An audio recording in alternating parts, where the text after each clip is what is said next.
flying drummer. I'm flying through the sky and through the galaxy. On est en l'air tous ensemble, on oscille, on se voit, et là il y a le saxophoniste, hop le guitariste. You totally deranged. Bon, est-ce que ça vous a plu? Vous avez aimé? Ouais. Bon, bah, alors Antoine, en fait, il n'était pas visible tout à l'heure, mais on voyait ses pieds se balader sur le toit du chapiteau. Voilà, on était toute une équipe derrière, là, au-dessus, et j'étais pas tout seul, hein. On était 4 en haut pour hisser 4 musiciens, et 4 en bas pour aider à hisser. Voilà. Donc je sais pas si vous avez pu voir, là, l'illusion.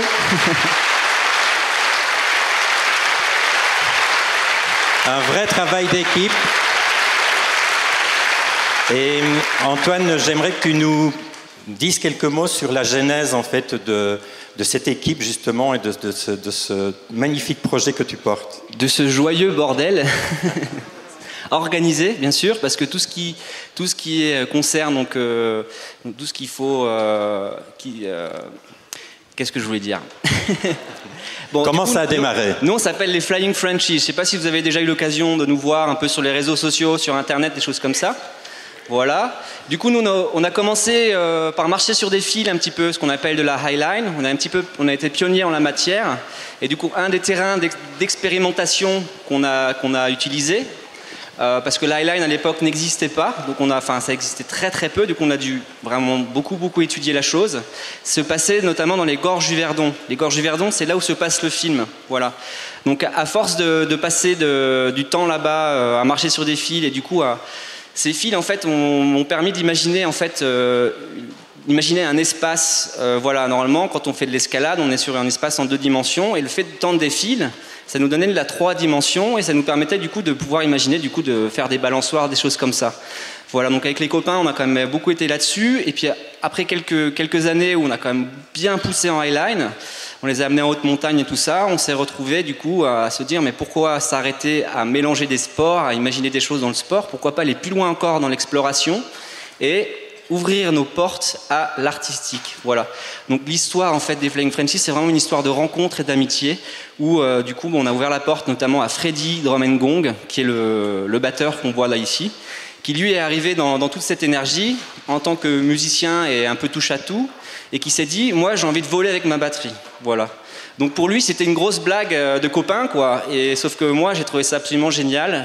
J'ai pas pris ça à la blague, j'ai pris ça en gardant quand même le sourire, un peu plus au sérieux, et je me suis dit, quand on avait validé la batterie volante, on avait fait tous ces tests, je me suis dit, mais pour moi un batteur, parce que moi j'ai vraiment la musique dans les tripes hein, quand même, un batteur c'est fait pour jouer dans un groupe de musique, voilà, parce que dans la musique il y a une connexion, il y a un groupe, et c'est une manière de communiquer les uns les autres via les instruments, et qui permet d'improviser des choses, voilà, et qui donne une énergie, un rythme, voilà. Du coup je me suis dit que si on avait fait balancer une batterie, on pouvait balancer tout le reste. Du coup, j'ai réussi à trouver des volontaires et qui maintenant sont devenus des fidèles au poste, parce que l'expérience a fonctionné. Le Verdon, c'était vraiment très très expérimental. On arrivait là-bas, une énorme équipe, et on ne savait pas si on allait réussir à faire quoi que ce soit, tellement on était dans l'inconnu.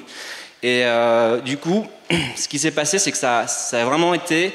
Moi, j'ai fait un pari sur la synergie de tous ces gens qui avaient des compétences qui n'étaient pas les miennes, en me disant que ça ne pouvait que fonctionner sur l'envie de faire les choses. Parce qu'à ce moment-là, avec notre association Skyliners, on a pu défrayer les gens, c'était que des professionnels, mais tout le monde est venu, à votre bon cœur, monsieur, dame, pour vivre l'expérience. Et du coup, je pense que c'est ce qui a fait qu'on a réussi à dépasser un petit peu toutes ces inconnues, tous ensemble, voilà, et puis du coup à faire ce beau film qui a été fait par les Baraka Films, voilà. Alors Antoine, tu parles de synergie.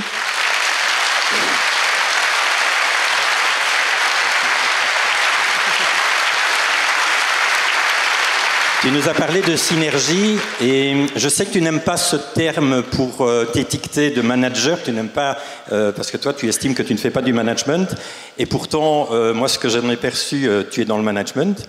Pour faire tourner une équipe comme ça et pour arriver à produire un spectacle comme celui-là, quels sont les ingrédients dont il est indispensable de disposer ? La folie douce, ça c'est la première chose. Il faut quand même avoir un petit grain de folie. Moi je suis persuadé que tout être humain sur cette planète possède ce petit grain de folie, mais en fonction du chemin dans lequel il est, éventuellement le droit chemin social où il faut se retrouver du coup à nourrir sa famille, gagner sa vie, faire des choses avec des notions d'argent, ça c'est quelque chose, c'est une réalité qu'on ne peut pas mettre de côté, ça c'est certain. Donc il faut quand même avoir une certaine graine de folie parce que là en l'occurrence il n'y avait pas à l'époque, on n'était pas dans une démarche professionnelle, on était vraiment dans une démarche de pure aventure, quoi. L'aventure, ça implique, donc comme vous le disiez tout à l'heure, l'exploration, ça implique du coup d'aller vers quelque chose où il y a une inconnue, donc on ne sait pas vraiment, on ne peut pas tout prévoir, ça c'est complètement, c'est quelque chose qu'il faut accepter pour ensuite, derrière, pouvoir s'adapter en fonction des choses auxquelles on n'avait pas pensé, parce qu'on ne peut pas penser à tout à la fois. Là, pour tout vous dire, là, par exemple, pour faire monter ces quatre musiciens ici, je ne dirais pas que c'était plus compliqué que le Verdon, parce que le Verdon, il y avait quand même 1 km de cordes, qu'on avait installé 1 km de cordes, parce qu'il ne faut pas oublier la sécurité dans tout ça. Sinon, on ne va pas dans l'inconnu, hein. S'il n'y a pas la sécu qui est derrière, on ne bétonne pas la sécu, on ne peut pas se permettre d'aller dans l'inconnu. Voilà, et là, typiquement, ici, maintenant, on a vraiment une compétence qu'on adapte toujours in situ, c'est-à-dire on arrive quelque part et on doit s'accrocher. Et là, dans le chapiteau, là-haut, il a fallu trouver des systèmes, c'était d'une complexité, mais qu'on a réussi à faire parce à nous tous, on a réussi du coup à se faufiler là, dans le bazar des chapiteaux. C'était du coup presque plus compliqué que les gorges d'Yverdon, quoi, alors qu'il y avait 1 km de corde. Donc ce que j'entends, c'est qu'il faut d'abord connaître son grain de folie, ou en tout cas le connecter. J'entends qu'il faut aussi un minimum de sécurité pour te lancer dans l'audace. Donc j'imagine que dans l'équipe, tu te reposes sur les compétences de certaines personnes qui ne sont peut-être pas au front de l'action, mais sur lesquelles tu peux te reposer en toute confiance. C'est sûr. Et puis après, il faut aussi quand même bien départager ses rôles, quoi. Parce qu'il y a, par exemple, il y avait des musiciens qui n'avaient jamais vu de cordes, rien du tout de leur vie. C'était la première fois qu'ils avaient du vide. Donc eux, je ne pouvais pas leur déléguer des tâches techniques, quoi, liées à la sécurité. Eux, ils étaient là, il fallait les former, quoi. Après, on a quand même du monde dans l'équipe. Je savais que ça allait fonctionner parce qu'on avait suffisamment de compétences qui s'additionnaient pour que sur le papier, ça marche en tout cas. Après, sur le terrain, c'était autre chose. Donc une grande confiance dans les compétences de l'autre. Exactement, ouais. Donc lui faire confiance dans ses compétences et ne pas nécessairement tout le temps aller vérifier ses compétences ou lui prendre ses compétences et tout faire à sa place, quelque chose comme ça. C'est ça. Il y a dans l'audace et la sécurité, il y a forcément aussi une part dans l'adaptation. Il y a quelque chose qui est un peu paradoxal avec la sécurité. C'est la précarité dans laquelle on se met face à l'inconnu, quoi. On est forcément dans une situation de précarité et d'inconfort extrême, quoi. Ça, c'est des choses qui font aussi écho à une autre de mes casquettes qui est l'alpinisme. Je suis guide de haute montagne et j'ai eu il y a 15 jours un piolet d'or. C'est un peu comme le ballon d'or, mais dans le milieu de l'alpinisme, c'est un piolet d'or. Et merci beaucoup.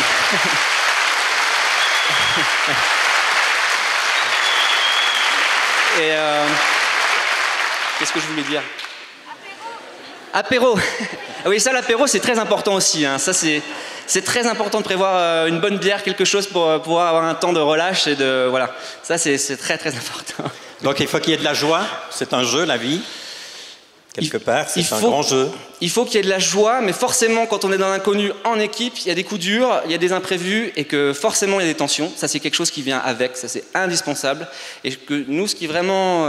en tout cas, moi, c'est vraiment quelque chose qui est très important pour moi, c'est de ne pas se prendre pour ce qu'on n'est pas. C'est-à-dire que moi, là, on est dans un mélange d'univers. Moi, ma compétence, c'est surtout l'alpinisme, les techniques de corde, tout ce qui est l'air, les cordes et tout ça. Et les artistes, eux, ont des compétences que j'ai pas, que j'apprends énormément d'eux. Parce que du coup on échange, c'est une rencontre, c'est vraiment un aller-retour, donc j'apprends d'eux, mais il faut quand même bien mettre les choses à leur place, qu'il y a des choses que savent faire, moi je ne sais pas faire, donc il ne faut pas que je fasse, l'idée c'est de ne pas essayer de prendre le rôle d'un autre, alors que je vais le faire moins bien que lui, quoi. Voilà.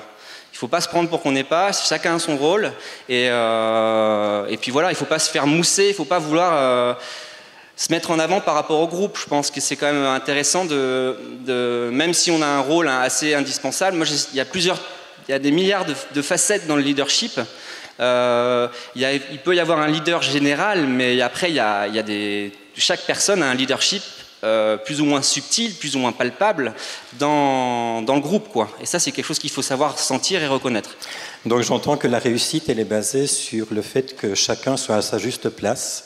Et la reconnaissance en interne. La reconnaissance voilà. Ce que j'entends aussi, c'est qu'il y a une grande place pour l'émergence, pour l'inconnu, pour... on peut prévoir un tas de choses, mais en même temps, on ne prévoit pas un appel en direct, par exemple. Excusez-moi. Hein. Hop, voilà. Donc l'émergence, c'est quelque chose d'important, et c'est quelque chose qui est important aussi pour le manager de demain. C'est un manager qui va pouvoir prévoir l'imprévu et simplement être ouvert à l'imprévu, parce qu'il faut une place pour la vie aussi. Le vivant, c'est ça. Et voilà. ça, c'est quelque chose qui fait écho aussi énormément. Le vivant, c'est quelque chose qu'on peut vraiment adapter à tout. C'est un peu comme ça que c'est les Flying Frenchies. Entre le début, où on était plus dans les sports de montagne, les sports extrêmes, et l'artistique. Merde, c'était quoi déjà le... C'est l'importance de la connexion au vivant. Ouais, alors voilà. Et du coup, c'est qu'il y a cette part de vivant qui est... Oui, oh. Excusez-moi, la technologie... Le manager de demain est un manager connecté. Mais qu'est-ce qu'il veut... Fini, oui. Alors... Donc cette connexion au vivant... Le vivant, c'est quelque chose qui est très général. C'est quelque chose qui a autant... C'est quelque chose, moi, que je résume dans l'esprit d'aventure. C'est-à-dire... Autant en alpinisme, donc dans les sports de montagne que dans l'art, nous on a trouvé un pont qui était parfaitement logique pour nous, qui était justement lié à ce côté vivant, qu'on aborde depuis tout à l'heure, l'adaptation.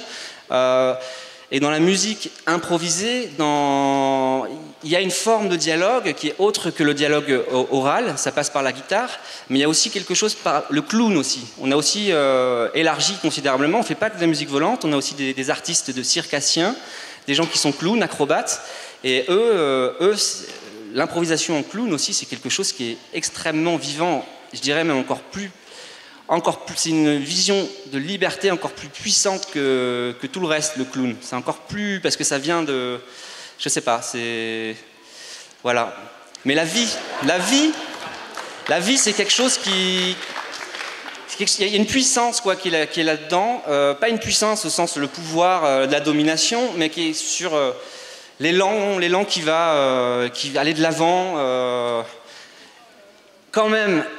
Bien prendre note des expériences passées, parce que c'est comme ça, en accumulant des expériences, éventuellement des échecs, parce que si parmi vous tous dans la foule, vous avez toujours tout réussi facile comme ça, ben moi je vous plains, excusez-moi, hein, s'il y en a que c'est votre cas, je vous plains parce qu'on apprend énormément de l'échec. Moi typiquement, si on a réussi, pour conclure peut-être, si on a réussi métronomique dans les gorges du Verdon, avec un vide considérable, on appelle ça le gaz, ça a fonctionné aussi énormément parce qu'on a fait une première tentative dans un hangar industriel, je ne dirais pas où, fermé, et qu'on a voulu faire ça. C'était pas autorisé. Hein. C'était pas autorisé, on était un peu hors... voilà, mais on n'avait rien cassé. Hein. Voilà. Et ça n'a pas marché parce que ce jour-là, il y a un gardien qui fait une ronde toutes les semaines. Et que ce jour-là, c'était un samedi, il faisait plus qu'une ronde, il est venu jouer avec ses copains dans l'usine et que du coup, il nous a gentiment dit « barrez-vous ». Voilà, du coup, j'avais réuni 30 personnes et on n'a pas pu le faire. Donc on a fait un plan B quand même, on n'est pas resté là à tourner en rond. Mais là, du coup, ça m'a permis d'être beaucoup plus fort pour, au Verdon, gérer la crise, parce que c'est quand même clairement un rush, quoi. Et voilà, et ça, c'est grâce à l'échec de cette première tentative dans le hangar industriel. Alors pour clôturer, si tu avais 3 mots-clés à donner pour le manager de demain, ce serait quoi? Ce serait... Folie douce. Folie douce. Adaptation. Oui. Et élan de vie. Voilà. Voilà. Merci Antoine.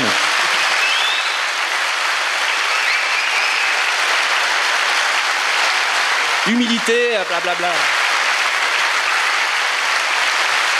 Saluez l'artiste. Merci Antoine.